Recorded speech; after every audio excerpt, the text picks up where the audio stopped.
Hi everyone, welcome to stocks with Rohit. हमारा recent Sunday homework stock था RPEL, Raghav Productivity Enhancer Limited. आज हम इस पर्टिकुलर स्टॉक के बारे में डिटेल में डिस्कस करने वाले हैं कि ये करता क्या है, इसका बिजनेस मॉडल क्या है, प्रोडक्ट्स क्या है, प्रोडक्ट्स बनते कैसे हैं, कैसे अपने क्लाइंट्स को एक कंपटीटर एज प्रोवाइड करता है और साथ ही में इनके लिए कॉस्ट का भी बचत करने की काम करता है। आपको यहाँ पे बहुत सारे शब्द ऐसे दिख रहे होंगे जो आपको समझ में नहीं आ रहे होंगे। सबसे पहले the invisible shield of the steel industry, ये एक हिडन जेम है और इसकी वजह से आपको यहाँ पर कुछ शब्द ऐसे दिखेंगे जो आपको समझ में नहीं आएंगे। और मैं ये वीडियो इसीलिए बना रहा हूं ताकि आपको वो शब्द भी समझ में आए, कंपनी काम क्या करती है वो भी समझ में आए, मैनेजमेंट ने क्या गाइडेंस दिया है वो भी समझ में आएगा और साथ में क्या टारगेट निकल के आ रहे हैं वो भी हम यहाँ पर डिटेल में डिस्कस करेंगे। सबसे पहले क्वार्ट्ज पाउडर, दूसरा रैमिंग मास, तीसरा कंपनी का प्रोडक्ट एक और बना हुआ है जो नया इनोवेट किया है जिसके बारे में हम डिस्कस बाद में करेंगे। क्वार्ट्ज पाउडर क्या है आपको नहीं पता, रैमिंग मास क्या है आपको नहीं पता, तो आइए चलेंगे देखेंगे सबसे पहले कि इन प्रोडक्ट्स का मतलब क्या होता है और उसके बाद हमें समझेगा कि इसकी डिमांड क्या है, साथ साथ में ये पर्टिकुलर कंपनी इन प्रोडक्ट्स को किस तरीके से बनाती है और क्या एज प्रोवाइड कर पा रही है अपने क्लाइंट्स को। दुनिया की सबसे बड़ी सिलिका रैमिंग मास कंपनी की ये केस स्टडी है, दुनिया की सबसे बड़ी है, इंडिया की नहीं दुनिया की सबसे बड़ी है। साइंस से लेकर वैल्यूएशन तक का कंप्लीट डीप डाइव करेंगे हम, केमिस्ट्री में भी घुसेंगे। फोकस हमारा है आज का RPEL के ऊपर। तो आइए चलते हैं, भट्टी फर्नेस को पिघलाने से कैसे बचाए। देखिए क्या होगा, अगर आपको स्टील को पिघलाना है, अगर आपको लोहे को पिघलाना है तो आपको 1500 से 1600 डिग्री सेल्सियस तक के लोहे को पिघलाना पड़ेगा, स्टील को पिघलाना पड़ेगा। पर आप अगर वो भट्टी में लोहे को पिघलाओगे तो जो भट्टी की दीवारें हैं वो भी इतने हाई टेम्परेचर पे पिघलने लगेगी और साथ में मिक्स हो जाएगी स्टील के और लोहे के, और आपका जो फर्नेस है वो टूट जाएगा। अब इस फर्नेस को हम बचाए कैसे। फर्नेस मतलब आपका आपको ये जो दिख रहा है इसको हम बोलते हैं फर्नेस, और फर्नेस में अगर आप 1500-1600 डिग्री सेल्सियस तक के हीट लगाओगे स्टील पिघलाने के लिए तो आपकी जो outer layer of the wall है फर्नेस की वो भी पिघल जाएगी, वो भी टूट जाएगी। तो इसको बचाने के लिए ये कंपनी बनाती है सिलिका रैमिंग मास। सिलिका रैमिंग मास एक केमिकल है जो आपकी फर्नेस की आउटर लाइनिंग को बचाने का काम करती है। बिना किसी प्रोटेक्शन के फर्नेस की स्टील बॉडी सीधे पिघलते धातु के कांटेक्ट में आ जाएगी, मतलब मॉल्टन मेटल के कांटेक्ट में आ जाएगी और पूरी फर्नेस खुद ही पिघलकर बर्बाद हो जाएगी, टूट जाएगी। तो अभी ये कंपनी क्या करती है, कंपनी बनाती है एसिडिक रैमिंग मास्क जिसको हम बोलते हैं सुरक्षा कवच। ये कैसे बनता है, अभी क्वार्ट्ज पाउडर क्या है, क्वार्ट्ज एक धातु होता है, मतलब आप मान लीजिए पत्थर का चूरा होता है क्वार्ट्ज पाउडर, और ये क्वार्ट्ज एक पत्थर होता है जो राजस्थान में पाया जाता है और इनकी जो इंडस्ट्री है वो ये पर्टिकुलर क्वार्ट्ज जहां मिलते हैं उसके काफी पास में है। तो इनके पास एक नेचुरल एडवांटेज है कि इनकी इंडस्ट्री इस पर्टिकुलर क्वार्ट्ज पत्थर के पाने के बहुत पास में पाई जाती है और साथ में बोरिक एसिड मिक्स होता है। फिर उसके बाद रैमिंग, फर्नेस की दीवार पर ठोक कर इस धातु को लगाया जाता है। उसके बाद हीट एप्लीकेशन दी जाती है,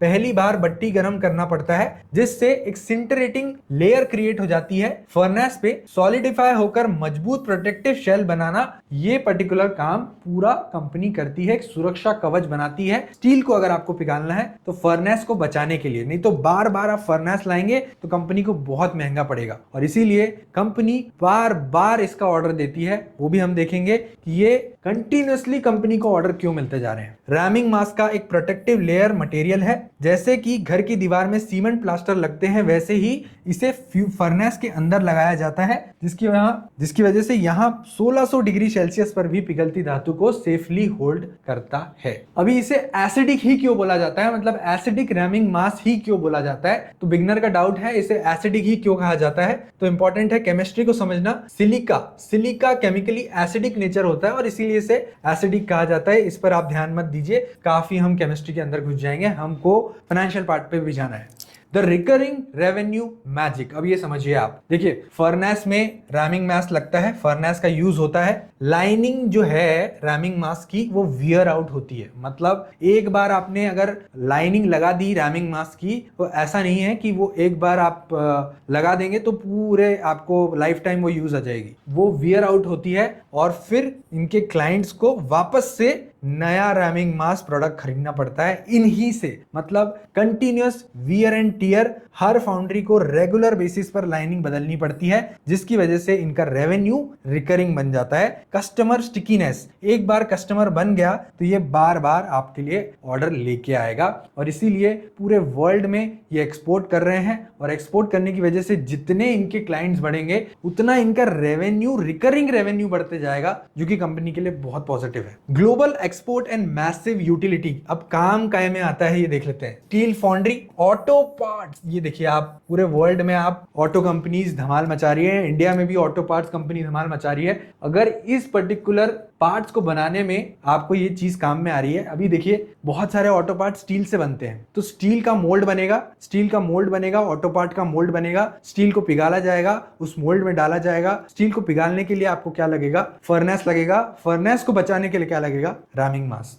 इंजीनियरिंग गुड्स, बड़े बड़े मशीन्स बनाने के लिए आपको ये पर्टिकुलर प्रोडक्ट काम में आएगा, वही काम में जो आपको स्टील पिघालने के काम में आएगा। ऑयल एंड गैस इक्विपमेंट, मतलब आप ये समझ लीजिए कि जितने बड़े काम होंगे, जितने आपके डिफेंस रिलेटेड काम होंगे, जितने oil and gas equipment related काम होंगे, इंजीनियरिंग गुड रिलेटेड काम होंगे, स्टील फाउंड्री रिलेटेड काम होंगे, उसमें ये पर्टिकुलर प्रोडक्ट काम आने ही वाला है। मतलब ये बेसिक रॉ मटेरियल है, ठीक है। इंडिया से लेके एशिया और मिडिल ईस्ट तक मैसिव डिमांड है, मैसिव डिमांड है इस चीज। Enter the giant, Raghav Productivity Enhancer limited. अभी बैकग्राउंड समझते एक बार, 2009 में राघव रैमिंग मैस लिमिटेड के नाम से जाना जाता था। मोनोपोली फैक्टर आ जाता है इसमें। इस सेगमेंट में इंडिया की एक लौती लिस्टेड और ऑर्गेनाइज्ड प्रोड्यूसर है ये कंपनी। मतलब आप समझ लीजिए एक लौती लिस्टेड कंपनी होने की वजह से और एक ऑर्गेनाइज्ड प्रोड्यूसर होने की वजह से ये बहुत इंपॉर्टेंट हो जाता है कि जब कोई कंपनी एक्सपोर्ट करती है तो क्लियरली यहाँ पर एक्सपोर्ट एज मिलता है। कोई भी कंपनी को यहाँ पर अगर इंडिया से इंपोर्ट करना है तो वो एक ऑर्गेनाइज्ड कंपनी को ढूंढेंगे जो कि RPEL है, और इसीलिए कंपनी का एक्सपोर्ट भी बढ़ते जा रहा है। तो देखिए वर्ल्ड नंबर 1 है लार्जेस्ट सिलिका रैमिंग मास मैन्युफैक्चरर। मार्केट कैप 4640 करोड़ का है, अभी 5000 करोड़ का हो चुका है। 63% की प्रमोटर होल्डिंग है, बढ़िया है। जीरो डेट है, बिल्कुल भी डेट नहीं है। राघव का मोट कंपिटिटिव एडवांटेज क्या है वो समझ लेते हैं। टेक्निकल सुपीरियोरिटी, स्वीडन की JWK के साथ कोलैबोरेशन किया है इन्होंने। दुनिया का पहला फुल्ली ऑटोमेटिक प्लांट लेके आए हैं ये राजस्थान में। नेचुरल एडवांटेज मैं आपको बता चुका हूं, राजस्थान में दुनिया का सबसे डेंस क्वाड मिलता है, प्लांट के सीधे खदान के पास ही है ये इसीलिए इनके लिए बहुत बड़ा नेचुरल एडवांटेज है। अभी ये मैंने अपनी रील में भी बताया था कि ये 25% एक्स्ट्रा हीट्स प्रोवाइड करता है अपने क्लाइंट्स को, जिसकी वजह से एक कंपिटिटिव एडवांटेज बनता है। RPL का मटेरियल कंपिटिटर्स के मुकाबले 25% ज्यादा फर्नेस साइकिल प्रोवाइड करता है, हीट्स देता है, और हीट्स ज्यादा देगा तो जल्दी स्टील पिघलेगा। कस्टमर बेनिफिट क्या होता है? फर्नेस ज्यादा चलेगी और लाइनिंग कम बदलनी पड़ेगी, पैसों की बड़ी बचत होगी। और अगर क्लाइंट्स को पैसों की बचत हो रही है और इस पर्टिकुलर सेगमेंट में अगर आप उनको 25% तक के ज्यादा हीट प्रोवाइड कर देंगे तो बहुत बड़ी पैसे की बचत होगी, जिससे इनका कंपिटिटिव एडवांटेज बनेगा। ये बन जाता है इनके लिए एक बहुत बड़ा डिमांड फैक्टर इनके कंपटीटर्स के मुकाबले। कंपनी मोनोपोली जरूर है, लेकिन अनऑर्गेनाइज सेक्टर में भी इनके कंपटीटर्स बैठे हुए हैं। आगे चलेंगे। RPEL क्या क्या बनाती है? रामिंग मैस बनाती है, मेन प्रोडक्ट है, हमने बता दिया। हर टाइप के फर्नेस के लिए कस्टमाइज करके दे देती है।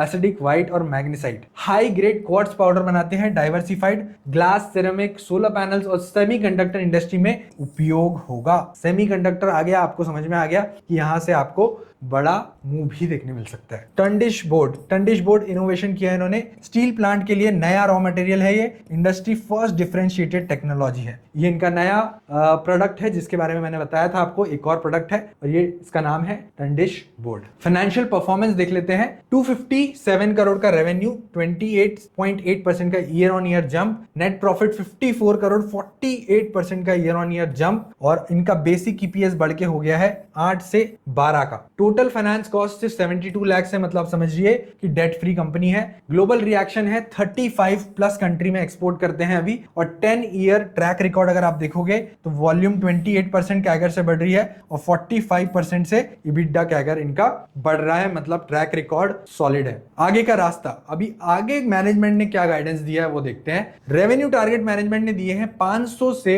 550 करोड़, पिछले साल थे 257 करोड़, मतलब ऑलमोस्ट 2x का टारगेट रेवेन्यू का यहाँ पे मैनेजमेंट ने दिया है। प्रॉफिटेबिलिटी गोल यहाँ पे दिया है 20% ROCE को यहाँ पर अचीव करना है, और जहां भी ROCE ज्यादा है आप समझिए वहां पर आपको मूव दिखने वाला है, क्लियरली मूव दिखने वाला है। 4,14,000 मेट्रिक टन पर ईयर का कैपेसिटी अभी बैठा हुआ है, जो कि आपका अक्टूबर 26 तक पहुंच जाएगा 5,34,000। ये बढ़ गया तो डिमांड केटर हो पाएगी, रेवेन्यू आपको जंप करते हुए दिखेगा। कैपेसिटी एक्सपांशन में 20 करोड़ का इन्वेस्टमेंट लगाकर नई कैपेसिटी बन रही है, जिसका रेवेन्यू आपको अक्टूबर 2026 से दिखने लगेगा। इसका बेस्ट पार्ट क्या है, यह एक्सपांशन पूरी तरीके से इंटरनल एक्रूअल से है, और इसके लिए कंपनी ने कोई भी डेट नहीं लिया है। अभी फॉरवर्ड वैल्यूएशन के हिसाब से टारगेट प्राइस समझ लेते हैं, लेकिन इसमें भी एक एज है, वो पूरा समझेंगे। कंजर्वेटिव टारगेट अगर देखेंगे, अगर मान लीजिए 350 करोड़ का इनका रेवेन्यू आता है, मतलब मैनेजमेंट ने 550 बोला है लेकिन 350 आ गया,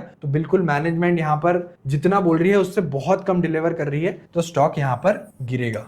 दूसरा बेस केस 450 करोड़ का अगर रेवेन्यू आ जाता है तो एक्सपेक्टेड पैट 95 CR आएगा, और 60x का PE यहां पर अप्लाई करके आपका टारगेट 1240 का निकल के आ रहा है। लेकिन अभी आप देखिए, मैनेजमेंट ने अभी बोला है कि 500 से 550 करोड़ का रेवेन्यू आएगा। अब कितना आएगा वो हमें FY27 के एंड में पता लगेगा। तो FY27 के एंड में जो चीज पता लगने वाली है, प्राइस अभी किस चीज पे रिएक्ट करेगा, मैनेजमेंट गाइडेंस पे रिएक्ट करेगा। अगर मैनेजमेंट ने कहा है 500 से 550 करोड़ तक के रेवेन्यू आएगा, तो कहीं ना कहीं 450 करोड़ से 500 करोड़ का रेवेन्यू तो बिल्कुल आ ही सकता है, और एक्सपांशन प्लान हमें ये बोलते भी हैं। इसलिए इस पर्टिकुलर गाइडेंस पे स्टॉक रिएक्ट करेगा, और मान लीजिए मार्केट थोड़ा भी स्टेबल रहता है तो आपको बिल्कुल 1300 के टारगेट तो मिल ही सकते हैं, जो कि हमारे होंगे स्विंग टारगेट्स। और अगर आप शॉर्ट टर्म टारगेट्स निकालने जाएंगे तो वो होंगे लगभग आपके 1830, लेकिन 1830 बुल केस टारगेट है, हम इसको पकड़ेंगे 1600 एज पर द फंडामेंटल्स। अभी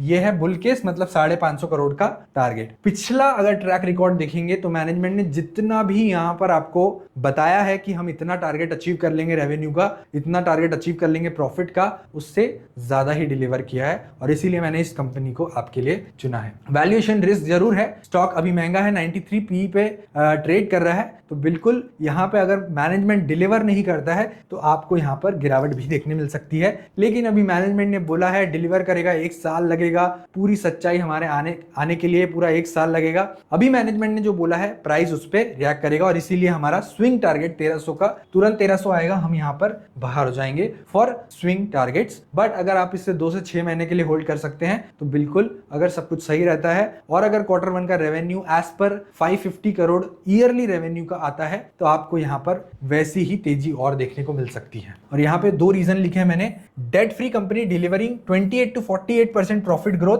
ये पर्टिकुलर हाई ग्रोथ कंपनीज होती है जो हायर पीई, मतलब हायर पीई ही मांगती है, मतलब हायर पी के नीचे नहीं मांगती है। अगर आप इतना प्रॉफिट ग्रोथ डिलीवर कर रहे हो तो क्लियरली वो कंपनी हाई ग्रोथ कहलाएगी, और हाई ग्रोथ कंपनी का आप देखोगे तो पीई आपको हायर ही दिखेगा, और अगर कंपनी डिलीवर नहीं करेगी तभी जाके स्टॉक गिरेगा। High growth monopolies usually break standard DCF models and command premium PE। देखिए मैंने जो आपको समझाया वही लिखा हुआ है, और यहाँ कोर टेकअवेज आपके लिए लिखे हुए हैं। नीश मोनोपोली है, स्ट्रॉन्ग मोट है, साथ साथ में स्टीलर फाइनेंशियल्स है, और द कैच सिर्फ एक ही नेगेटिव है, वैल्यूएशन ज्यादा है, लेकिन हाई ग्रोथ कंपनीज का आपको कभी भी PE हाई ही दिखेगा। और अगर ये ग्रोथ इस पर्टिकुलर ईयर की अचीव हो जाती है तो आपको क्लियरली 1830 के टारगेट्स भी देखने को मिल सकते हैं। इंपॉर्टेंट है अब इसका चार्ट देखना। ये देखिए मैंने चार्ट आपके लिए खोल के रखा हुआ है, ये है छोटा सा मंथली चार्ट। छोटे से मंथली चार्ट में आपको यहाँ पर ब्रेकआउट दिख रहा है, यस मैं ब्रेकआउट मार्क करूंगा।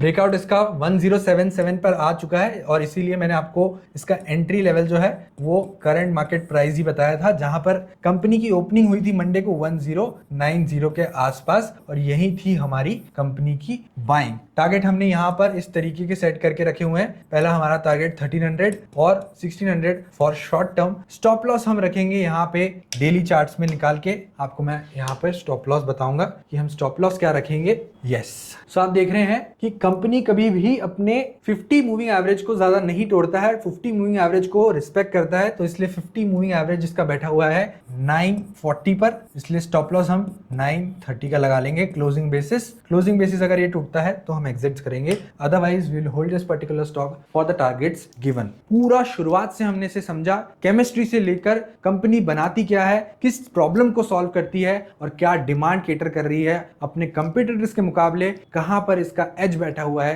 ये सारी चीजें हमने आज इस वीडियो में डिस्कस करी। वीडियो आपको कैसा लगा मुझे कमेंट सेक्शन में जरूर बताना, और इसके बाद आप खुद अपने टारगेट्स निकालिए, खुद इसी तरीके से फंडामेंटल्स देखिए, खुद इसी तरीके से चार्ट देखिए और कंपनी को एनालाइज करके आप सीखते रहिए और देखते रहिए स्टॉक्स।